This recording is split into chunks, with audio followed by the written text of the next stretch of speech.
Guys, I gotta admit that speech to me was unbelievably disappointing. Steve, I want to start with you. I have been railing about this for days, about this letter that Biden launched initially. Like, there was no why.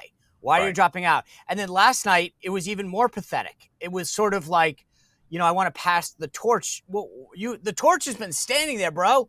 The torch has been available. What did you think was there in the speech, and what was your take? Yeah, listen, I think it was delusional, and certainly the corporate media reaction was equally delusional. This idea that Biden has done something grand and something selfless, right? That he's passing on power. No, he lost in a backroom deal. It was a bloodless coup, a political coup, staged by Nancy Pelosi, by the oligarchs who run the Democratic Party, and he lost in that power struggle. So there was nothing genuine, nothing statesmanlike about what happened. He came out on the wrong end of a bloodless internal Democratic coup, and Democrat voters, by the way, were completely disenfranchised in this dirty process. That's the reality of what happened to Joe Biden. If he wants to try to convince the American people otherwise, I guess he can just continue to lie, which he's done a great job of for 3.5 years now in the Oval Office. But the people are not going to buy it. And I also would like to make just a second point that I think is critical. Why would he not pass the torch at some point? Because even he does not believe that Kamala Harris is capable. He doesn't believe that she's capable of winning, and he doesn't believe that she's capable of governing as president of the United States. I think that tells you quite a lot about Kamala Harris, that even the man who selected her recognized, and his team recognized, that she is not ready for prime time, certainly not ready for the presidency. Hogan Gidley, what did you think of the speech and the media reaction?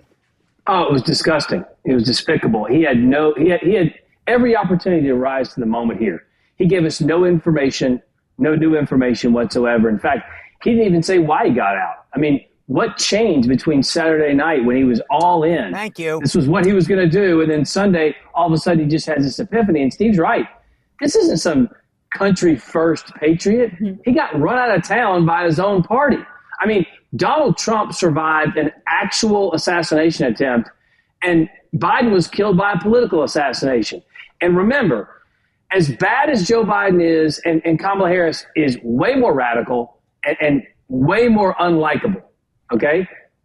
But don't underestimate the power of the media. In 3 weeks, the media was able to coalesce and push the sitting president of the United States out of the race. They are going to rally around Kamala Harris, not like they did before, which is kind of in part. Now it's going to be a full-throated, she is the best vice president, most prepared, ready to go. The same media that said, Russia collusion was real, that the Hunter Biden laptop and the Ashley Biden diary were fake, and that Joe Biden behind the scenes, while he may look frail and feeble and fragile in front of you, he's running triathlons behind your back. That's the same media that's going to tell you Kamala Harris is ready to go. This speech encapsulated what was wrong, though, with the Democrat Party.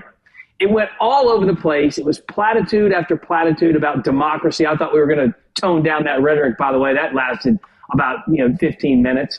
And then he went on to say he was the best president ever. He was the most accomplished president ever. But I probably should give it on to someone else for age or something because someone else should take the torch. You never said why you were stepping down. And if you're so good, why are you getting out? I mean, the whole thing was insane. No, I'm so glad. I was like yelling at this thing. I'm like, so wait a second. Up until 72 hours ago, you were defiant. We have to, I'm the best person. I've got this record. I've got a job to finish. And then suddenly last night it was, I got to pass the torch. And I'm like, what, where's that, Grace? What? And yet the media afterwards, the panels that were there, the Today Show and other outlets this morning were like, it was a historic, graceful speech where the president waxed philosophically about his legacy and invoked Thomas Jefferson and, Rudolph the Red-Nosed Reindeer. I was like, what is going on here? We're being doxxed. Yeah, they're trying to compare him to George Washington. It's a heavy lift. Like even when you look at how much they've been trying to carry water for him, I think that Hogan and Steve are absolutely right. No one's believing that he did this out of the kindness of his heart or his love for this country.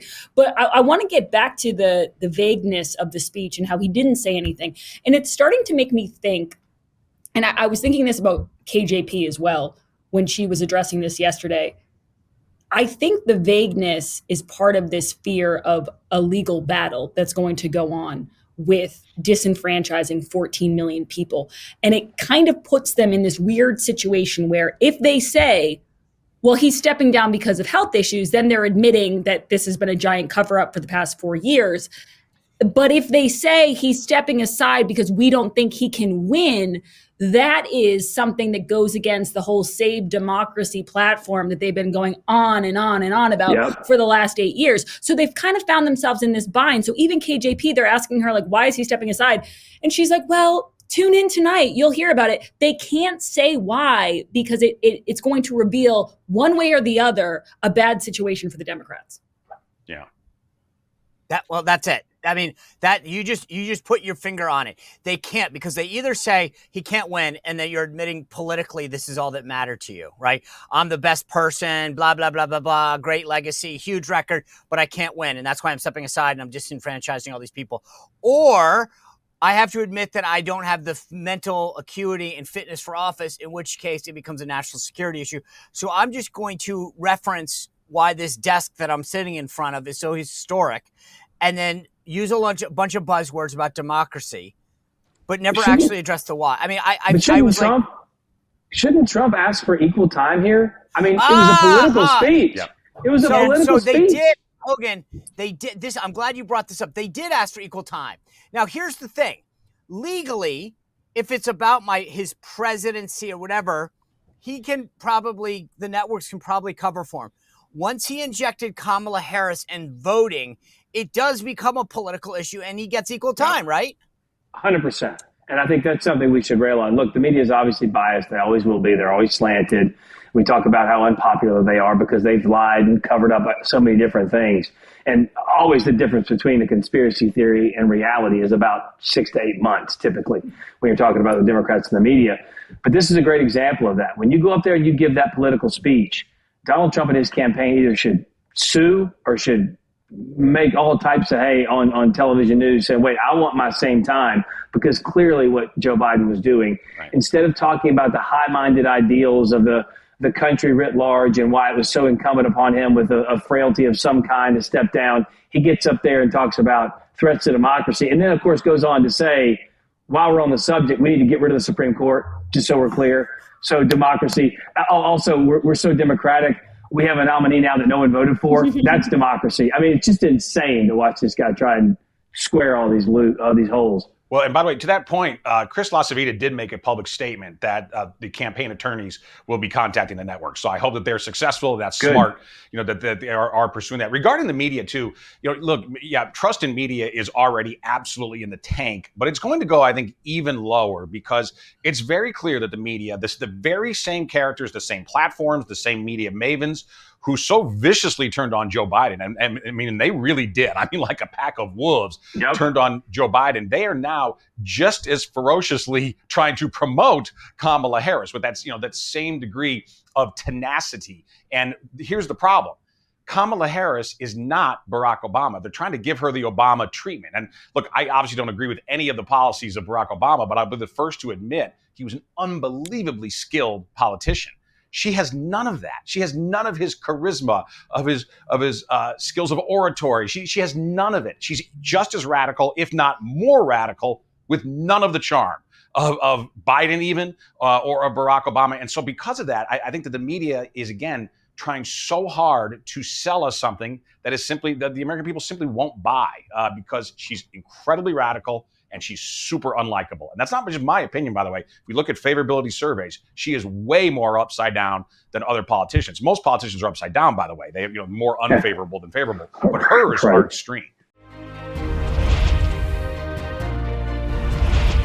Well, if you enjoyed this content, make sure to like this video, subscribe, and click the notification bell to get more.